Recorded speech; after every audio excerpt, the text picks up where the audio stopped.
So the first thing is psychosis rates in African Americans are higher than European Americans, and we don't know why.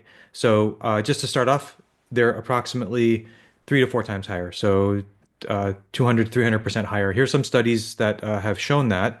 I'm not going to get into the epidemiology. We don't really know the reasons for this, so I'm offering a hypothesis of a contributing factor. But the epidemiology is interesting. It goes from 81 till today. So you have about 50 years of epidemiology on this topic. We have about so here's a couple studies showing about 3 times increased risk. Another one showing 4 times increased risk. So you see similar amounts over time when you look at all these studies. These are studies that are not based on self-reports either. They're sophisticated longitudinal studies as well as databases of people. And even in outside of America, we see similar rates, for example, in Canada with Black versus white native-born persons. So that's the question. Why is this higher? Now, the CRT or critical race theory like hypothesis, of course, we know it's racism, racism, racism. So they explain these by multiple racialist hypotheses. First, maybe the clinicians are racist, so they're misdiagnosing people as psychotic when they're not. Also, there's chronic stress that's so profound from racism that it's making everyone psychotic. Childhood trauma from racial events or other types of trauma that are a result of histories of racism cause psychosis, exposure to violence for various reasons, urban environments, segregated neighborhoods cause psychosis, poverty cause psychosis, prenatal and perinatal complications result in psychosis rates being higher. So this is kind of the thrust of what you'll see from the CRT-like scholars. And by the way, this is not a marginal hypothesis. You may be chuckling hearing some of these theories, but this is the mainstream of psychiatry and psychology. If you look at any of these peer-reviewed literature reviews in very prestigious journals, this is what people believe. So I'm going to show you that it's shockingly inadequate empirically. So the first question is, racism has declined. There's been a huge drop in racism over the century, and people are in denial of this. You can look at Steve Pinker's book, The Better Angels of Our Nature. Here's a graph from that book on lynchings per year. The peak was 1890s. The civil rights movement actually started after the lynchings were basically over, which I'm not sure if there's any reason for that. But the civil rights movement was started or it was inflamed by the famous lynching, the tragic event of Emmett Till, and that's one of the main things there. But one thing to note, however, is that lynchings were about a quarter of lynchings were of European Americans. This is not something I ever knew until I looked into it. But it's not necessarily interracial violence either. So in Montana, for example, there's not a lot of African Americans from 1882 to 1968, but there are 84 lynchings during that time of European Americans. So some of this is interracial violence, and others are intraracial violence. When I learned about this, I thought, well, that's interesting. We never hear about it, but also a lot of this was, I think, a result of racism, but also, guilty till proven innocent. The no due process. In the case of Emmett Till as well, there's some a woman accused him of some sexual advance. People provided no due process, took quote unquote justice into their own hands. So you have a lot of this happening also intraracially and interracially. So it's a complex story, but also the general thrust is that the metrics of racism have shown consistent decline since the 40s and 50s.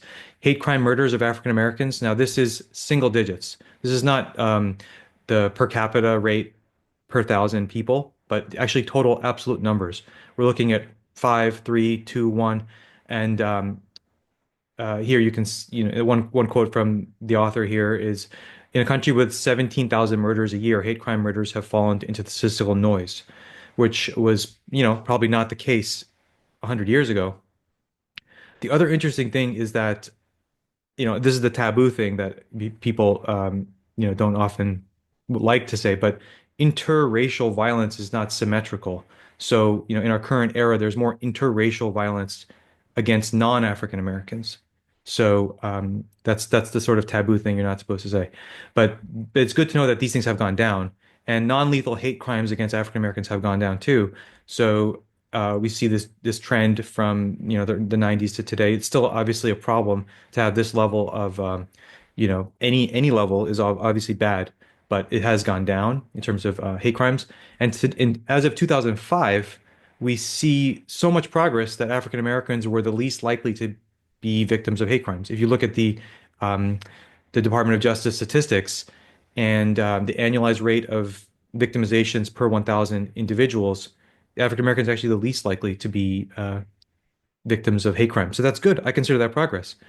But you're not going to hear this from the critical race theory people. And then here's the effect size of self-esteem over time. So African American self-esteem has gone up since the 60s till today.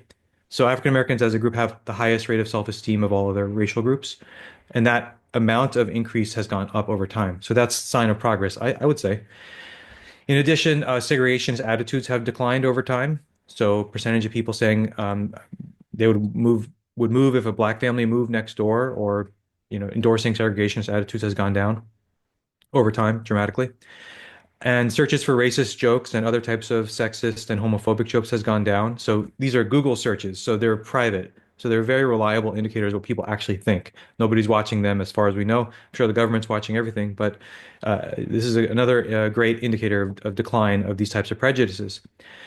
If you look at also the question of America compared to who, if you compare the equality of political power of different groups within a country, this is a graph from Our World in Data.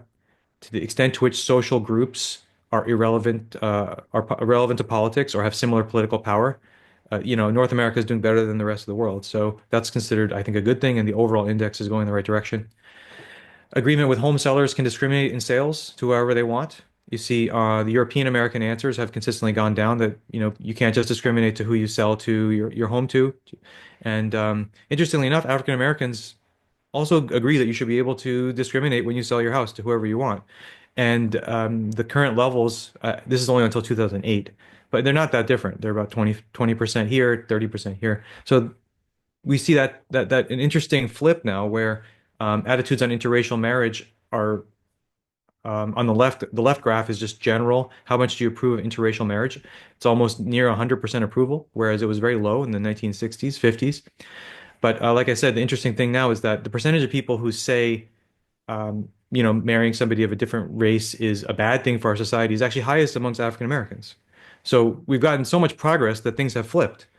And I'm just presenting this data to show you that there has been racial progress in racism over time. In 2019, African Americans are the least likely to say diversity has a positive impact.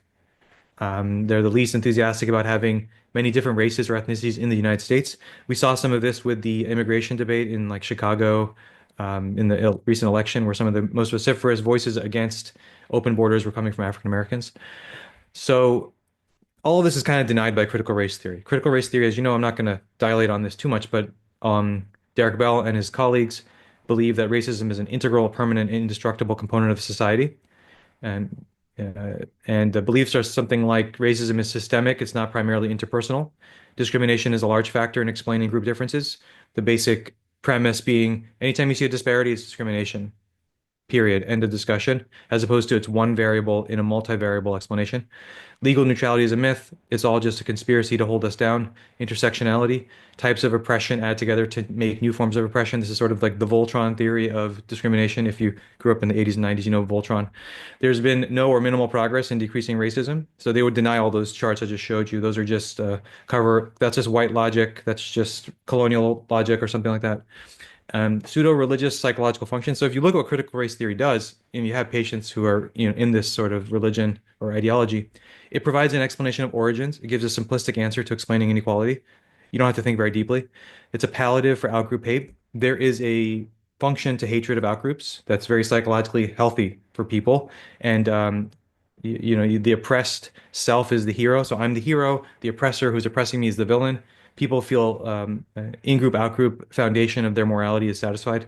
It's a soothing solution to personal disappointment. So if I fail, I can just say it's these oppressors who kept me down. I don't have to look into myself and see if I, am not omnipotent and omniscient. It gives people more purpose and meaning in life. It has an existential telos. and it gives people a roadmap of how to live, of moral virtue. So, be aware of racism, be woke, fight it everywhere, which is not a bad telos to have. It's just, the devil's in the details.